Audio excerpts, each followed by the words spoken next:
In 1869, the East River was a treacherous bottleneck of ferries and ice. For New York to become a global superpower, it needed to connect Manhattan to Brooklyn. The man for the job was John Augustus Roebling, a brilliant German-American engineer who pioneered the use of wire rope. But before the first stone was even laid, tragedy struck. While surveying the site, John's foot was crushed by a docking ferry. Within weeks, he died of tetanus, leaving his ambitious dream in the hands of his 32-year-old son, Washington Roebling. Washington didn't just inherit a blueprint, he inherited a death-defying engineering nightmare. To support the massive Gothic towers, workers had to labor inside caissons, massive, pressurized wooden boxes sunk to the riverbed. Men dug through mud and rock in a hellish atmosphere of heat and flickering gaslight.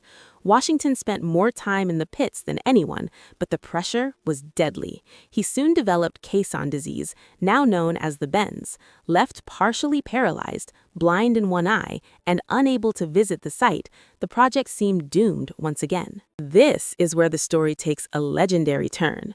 For the next 11 years, Washington's wife, Emily Warren Roebling, became the bridge's secret savior.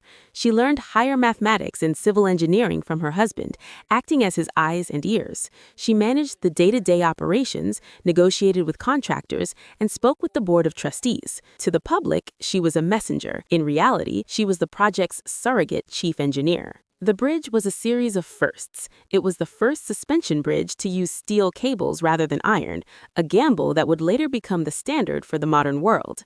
In May 1883, the bridge finally opened to a spectacle of fireworks and the presence of President Chester A. Arthur. It was the longest suspension bridge in the world at the time, often called the eighth wonder of the world. However, New Yorkers were terrified the massive structure would collapse into the river. To prove its strength, the legendary showman P.T. Barnum led a parade of 21 elephants across the span. The bridge didn't budge. The Roebling legacy remains a testament to American grit and the hidden brilliance of Emily Roebling.